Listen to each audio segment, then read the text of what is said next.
Voy a aprovechar la amistad que tengo con vos y voy a romper una regla. Que siendo los dos golfistas, vos mucho mejor que yo, no hay que romper reglas.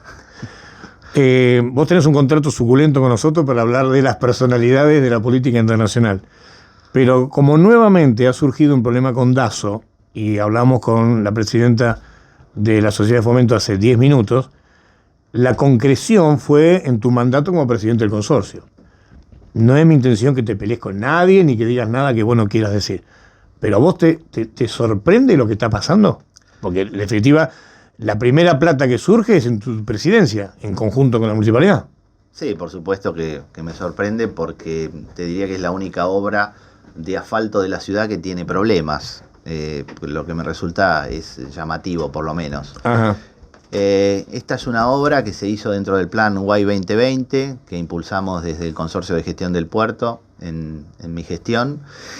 Y bueno, fue un trabajo arduo que hizo la Subcomisión de Planeamiento Urbano. ¿Por qué un trabajo arduo? Porque era un proyecto ambicioso. Era un proyecto ambicioso y que obviamente no, más allá de lo que se decía, no había ningún proyecto hecho. O sea, hubo que hacerlo de cero. Ajá.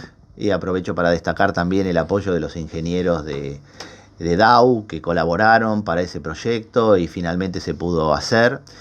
Y bueno, después se encaró la decisión de que el consorcio participara en el 50% de esta obra. Y bueno, finalmente se encaró la licitación. Pero ¿y qué es lo que te sorprende, Miguel? Porque, a ver, vos no sos ingeniero, eres el presidente del consorcio. ¿Lo que se aprueba como presupuesto es esto? ¿Esta es la licitación? Bueno, evidentemente algo ha fallado. Porque te vuelvo a insistir, me resulta llamativo que sea la única obra de asfalto de la ciudad de Bahía Blanca que tenga problemas.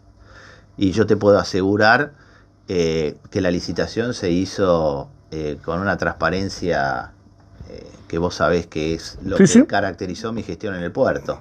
Así que a mí me resulta llamativo, sí, que no se pueda haber enderezado esto como cualquier otra obra. Pero bueno, yo no estoy ahora. Yo no te pedí una opinión de eso, sino como arranque, porque esto arranca en tu presidencia. Sí, la verdad resulta lamentable. ¿La licitación original estaba buena?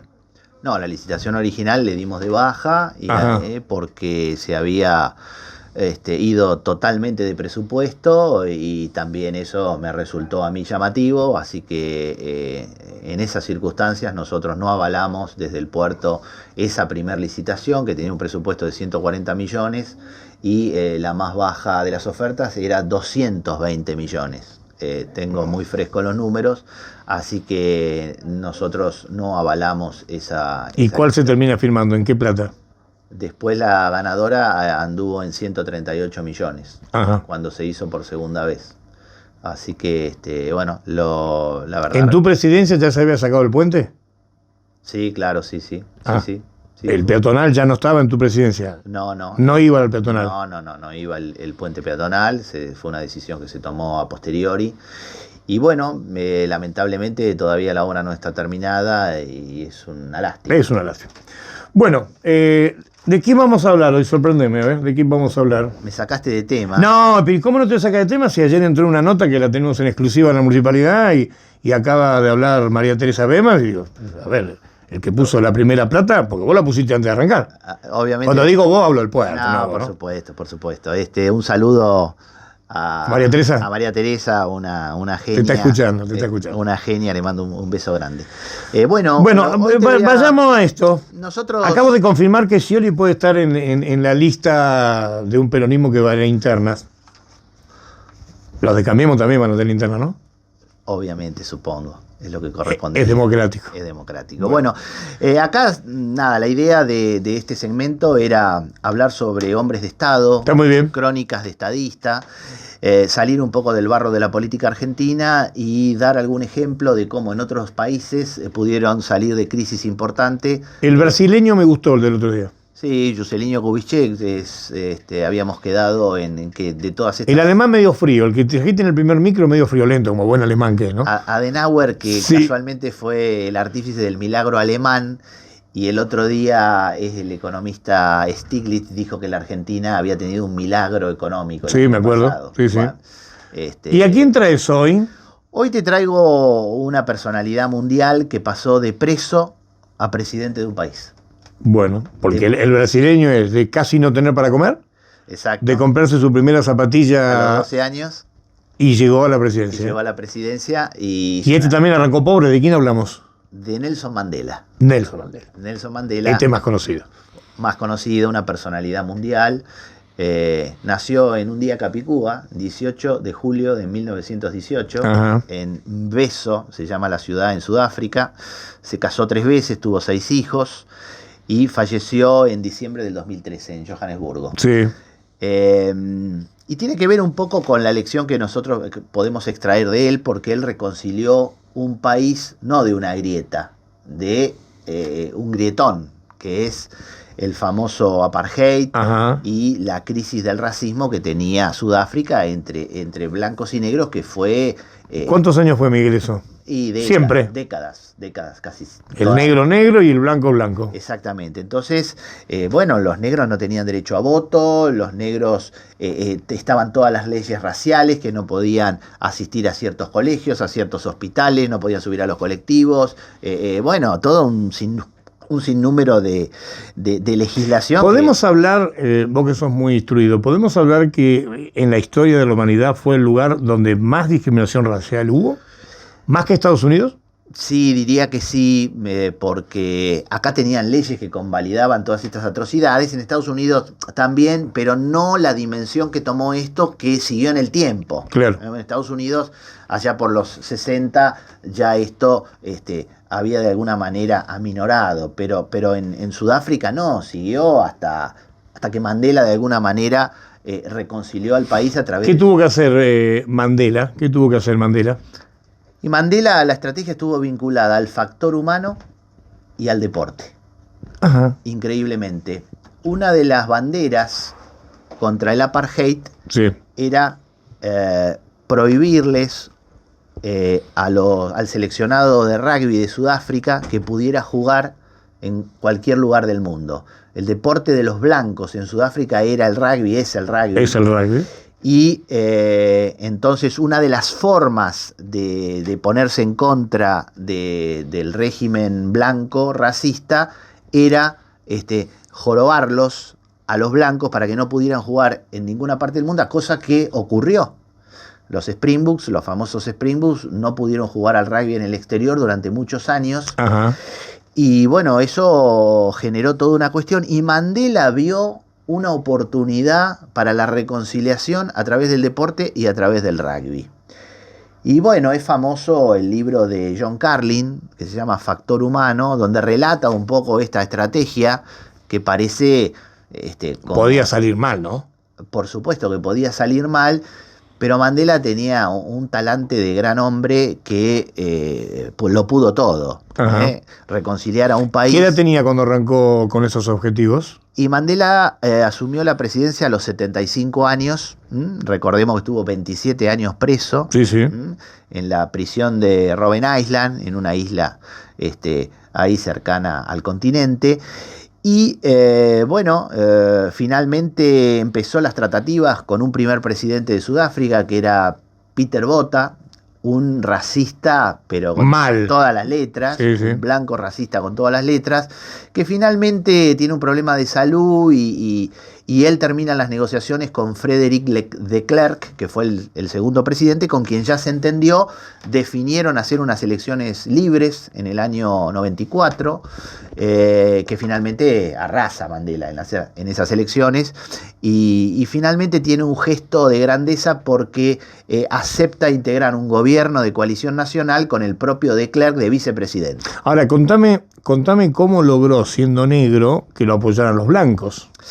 Bueno, justamente había un temor de los blancos de... Que ahora viene Y bueno, él tuvo gestos, y te insisto, el episodio del rugby fue un gran gesto. Él cuando asume, lo primero que hace es lo invita a la casa de gobierno al capitán de los Springboks, que era François Pienaar, que era un blanco con todas las letras, muchacho que le interesaba el rugby, no estaba en el mundo político. Sí, sí. Pero esa visita inicial lo sorprendió a François Pienaar, que por supuesto asistió al encuentro con Mandela, quien ahí ya entró en alguna suerte de idea de que quería impulsar el Mundial de Rugby en Sudáfrica para el año 95. Ajá.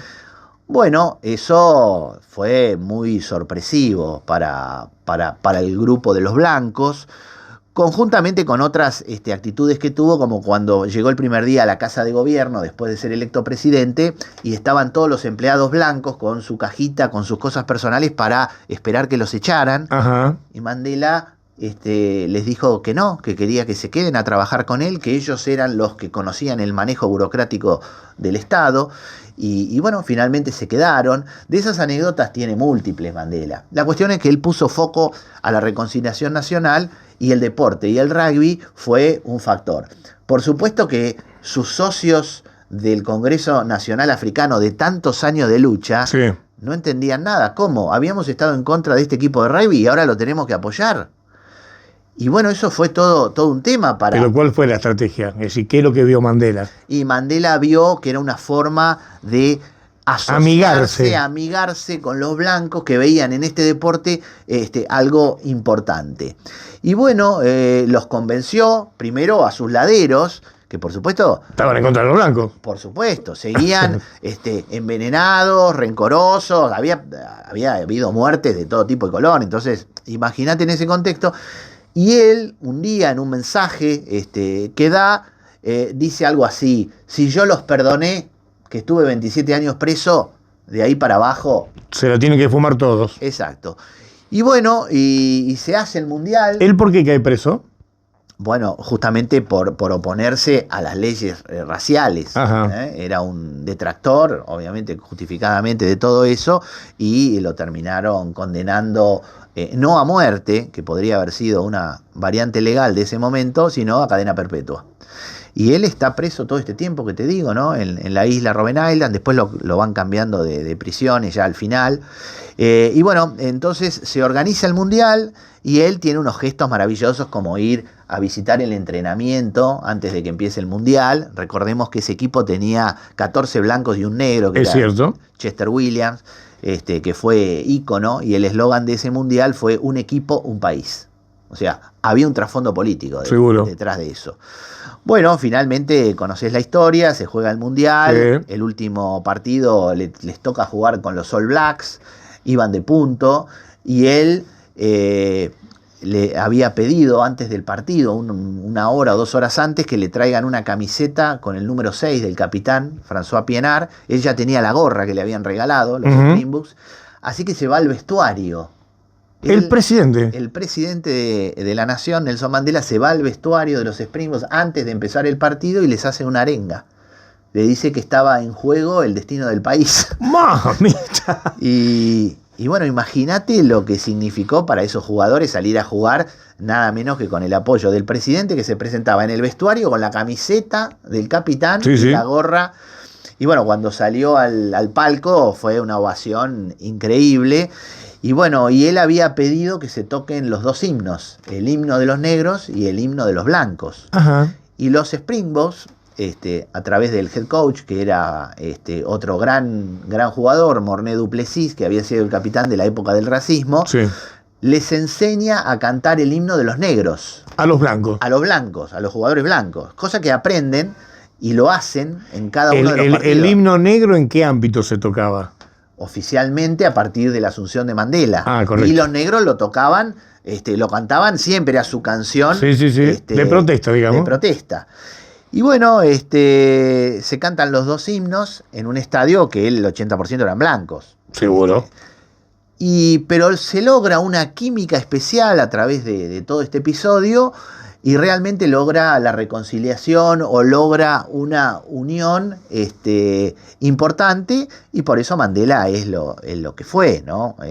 Pero ¿a dónde llevó a Sudáfrica? ¿En qué tuvo que trabajar aparte de eso? Él logró la pacificación democrática. O sea, un país violento. No es poca cosa eso. No, te diría que es trascendental para un país que vivió en la violencia durante muchas décadas y que no podían convivir. Y que, bueno, obviamente, ¿cómo vas a convivir si no te dejan votar? Sí. Bueno, él... Más la discriminación social fuera de las votaciones. En la calle había discriminación social. Había muertes. O sea, él logra él logra relacionarse con los jefes del ejército, que uno hoy a la distancia dice eran asesinos. Y él logra relacionarse con esa gente. Cuando se va Mandela, sí, o cuando termina Mandela, ¿por qué no se volvió al otro? ¿Ya estaba consolidado lo que había logrado él? Y de alguna manera sí. Porque uno diría, se va este negro y volvemos nosotros. No, de alguna manera siguieron dominando, el partido de él siguió dominando el espectro político de Sudáfrica. Y ¿Cómo manejó la economía en un país tan pobre? No, te diría que la gestión de gobierno de él en todos los fue demás, a lo social. En los demás temas, prácticamente que no es que no interesó, piloto automático, que no es destacado, ni nada por el estilo. Él tuvo una misión trascendental que es la reconciliación en su país. Y él estuvo un mandato solo, porque no aceptó impulsar la reelección. Él dijo, yo he cumplido, y se retiró. Obviamente con un liderazgo, porque él se retira en el año 99 hasta el 2013 que muere, sí. Siguió teniendo su ascendencia. Y su reconocimiento, sí. Sí, es una de las asunciones presidenciales más destacadas de la historia del mundo. Fue todo fueron. Como vos sos un estudioso de esto, si tuviera que dar 3 actitudes positivas de él. Y yo te diría, nosotros en la Argentina que vivimos tocando la música de la grieta, una grieta que... ¿Eso era más que grieta? Y sí, eso era otra cosa. O sea, el racismo a ese nivel violento no tiene que ver con... No es grieta política. No, acá la grieta está asociada a que tienen diferencias ideológicas, sí, irreconciliables, pero gracias a Dios no hay violencia en las calles, ¿no? Que era lo que ocurría en Sudáfrica. Entonces, me parece que la lección de él, la resumo en una frase, ¿no? Lo más fácil es romper y destruir, decía Mandela. Los héroes son los que firman la paz y construyen. Entonces, es una lástima que la Argentina no tenga un hombre de esta categoría, ¿no? Porque los países se construyen a partir del consenso, que es un poco lo que habíamos visto en Adenauer, cuando le toca reconstruir Alemania. Él no anduvo buscando nazis. Los alemanes, la mitad seguían siendo nazis. O sea, seguro. Y alguno habrá todavía. Pueblo, por supuesto. El pueblo lo votó a Hitler en Alemania. Y él se dedicó a mirar hacia adelante. No a mirar hacia atrás, a mirar hacia adelante, a reconstruir el país, y por eso Adenauer, como Mandela, fueron tipos que trascendieron su propio país, ¿no? Él tiene su autobiografía, que es El largo camino hacia la libertad, que es un libro para los que les interesan estas cosas, mirarlo. La ONU, por ejemplo, declaró Día Internacional Nelson Mandela el día de su nacimiento. Es un caso atípico. Ajá. Era un líder mundial con el que todos querían sacarse la foto. Clinton lo amaba, por ejemplo. Él hablaba con la reina de Inglaterra, caso único en el mundo, de tú a tú. Ajá. La llamaba, hola Isabel. Que estamos hablando de una de las más bravas en el mundo. No, por supuesto, que no te daba el lugar para que la trataran con esa cercanía. Y él, cuando llegaba a Londres, ya no siendo presidente, lo primero que hacía era llamarla por teléfono para decirle que había llegado, y ella más de una vez lo invitó al Palacio de Buckingham para que se alojara. Tenía esa relación. No entran muchos ahí, ¿eh? No, yo creo que no entra nadie. O sea, menos un extranjero. Así que bueno, Mandela es un tipo fuera de serie. Es una persona que tiene ¿Se tuvo que bancar muchas? Sí, ¿O entró de ganador y le fue fácil? No, estar preso. Bueno. En un régimen racista, en la década del 60 y 70, en el apogeo del racismo, en una cárcel de máxima seguridad, donde él cuenta cuál era su relación con los carceleros, con el director, con todas las penurias que podés llegar a pasar en esa famosa celda que hoy es el motivo de turismo, que era de 2x1. Un buzón. Y el tipo se caracterizó por eso, por el respeto hacia el prójimo. Primero hacia el carcelero, hacia el director de la cárcel. Él se empezó a reunir con el ministro de Justicia en forma confidencial, después con los presidentes. ¿Qué familia tuvo Miguel? ¿Tuvo descendientes políticos? Tiene un nieto ahora que anda por ahí dando vueltas. ¿No tiene hijos? Él se casó 3 veces, tuvo 6 hijos. ¿Pero sí. viven los hijos? Algunos sí, hijas. ¿Y sí. están en política? Una de ellas sí, y un nieto ahora, creo que es el ¿Mujer negra? heredero. Sí, sí. Mujer negra. Sí. 3 veces se casó, se divorció 2 veces de su primera mujer allá por el año 50 y pico, se casó con la famosa Winnie Mandela. Me acuerdo. Que, bueno, era todo un personaje también, Winnie Mandela. Pero bueno, después se separó de Winnie Mandela y finalmente, cuando ya estaba longevo, se terminó casando con la viuda del presidente de Mozambique. Era viuda la señora, así que esas fueron las 3 personas con las que él ha convivido. ¿Qué reconocimiento en el mundo ha tenido Mandela? Y Mandela ha tenido... Más allá de lo que me contaste de la reina de Inglaterra. Todos los premios mundiales que vos te puedas imaginar, principalmente el Premio Nobel de la Paz en 1993, que se lo dan conjuntamente con Frédéric de Klerk. A los 2 le dieron el Premio Nobel de la Paz. Él, no sé si estuvo muy de acuerdo en compartir, en que a los 2 le hubieran dado. Él entendía... Que era él. Sí, como que él era el que había dado el gran paso pero también hay que reconocerle a Frédéric de Klerk que como presidente de Sudáfrica, bueno, allanó el camino. Seguro. Allanó el camino. Y bueno, y pudieron construir esta reconciliación. Él después fue generoso cuando lo dejó, le cedió la vicepresidencia del país, le cedió algunos lugares en el gobierno, o sea que no fue que llegaron unos y los desalojaron a los otros. No, él trató, insisto, de ser generoso en su gestión política y bueno, el resultado es que es un hombre que ha trascendido su país. Y que está, para cerrar, ¿está entre los 10? Sí, yo te diría que sí, tranquilamente. Es uno de los grandes hombres de Estado de la historia del mundo, por lo menos contemporánea. Junto con, insisto, Adenauer es otro gran hombre de Estado, y por ahí Juscelino Kubitschek, el brasilero que hablábamos el otro día, no es tan trascendente, pero hizo una gestión de gobierno muy sólida, muy sólida. Nos reencontramos la semana que viene. La semana que viene te voy a sorprender. No me anticipes nada. No se anticipa estas cosas. No, un personaje polémico. ¿Sí? Polémico, pero... ¿A qué nivel? Y polémico, por lo menos para la vista argentina. Bueno, pero, ¿me vas a traer una mujer alguna vez? Es una mujer. La pegué entonces. Es una mujer. No, pero no sé quién es. Debe decir a la audiencia que yo no sé quién es. Vos sabés que cuando uno habla de hombres de Estado, obviamente lo dice genéricamente, hombres y mujeres de Estado, cuando uno quiere encontrar mujeres de Estado que hayan gobernado países con algún grado de éxito, se complejiza la cuestión porque no ha habido tantas presidentas de países que hayan sobresalido. ¿En ese grupo está la Thatcher? En ese grupo tranquilamente está la Thatcher. Y por supuesto Angela Merkel. Sí, bueno, pero eso es más nuevito. Que es más nuevo y que obviamente un día... ¿La chilena está en ese grupo? No, Bachelet no se considera una presidenta exitosa. Ajá. No. Si bien tuvo su impronta, fue electa 2 veces presidenta de Chile, el segundo mandato fue bastante malo. Ajá. Y el primer mandato no sobresalió tampoco.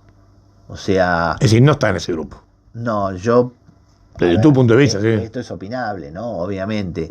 No la veo en ese grupo porque no es una persona reconocida mundialmente como líder de Estado. Ah, bien. ¿Entendés? O sea, más allá de lo que uno piense de estos hombres, uno lo que trata de elegir es aquellos que han tenido un reconocimiento mundial. Quiero cerrar con esto y no quiero abrir la polémica. ¿Cristina no está en ese grupo? No, ni de casualidad, no. La Argentina, no, Cristina, ninguno. O sea, la Argentina no tiene hombres de Estado, si no estaríamos en otra situación. La Argentina, muy lamentablemente, el último hombre de Estado que se dice, ya lo hemos conversado. Sí, me lo dijiste. Se lo adjudica a Arturo Frondizi, ya muy lejos en el tiempo. Y déjame abrir alguna duda respecto, porque el hombre de Estado es el que termina siendo exitoso. Ilia tampoco. Ilia ha tomado ahora una dimensión. Bueno, Ilia por ahí lo que tiene esa demostración de humildad, pero hay que ver si en la gestión fue importante. Ilia tiene los mejores números de la macroeconomía argentina. hoy a la distancia. Sí, sí, sí. Un desempleo inexistente, una deuda externa también inexistente, bueno, un país que iba hacia adelante. Los números son, o sea, vistos a la distancia, seguro, son extraordinarios, ¿no? Del gobierno de Ilia. Pero bueno, cuando vos no te sobreponés a las dificultades que tenés, no entrás en la categoría.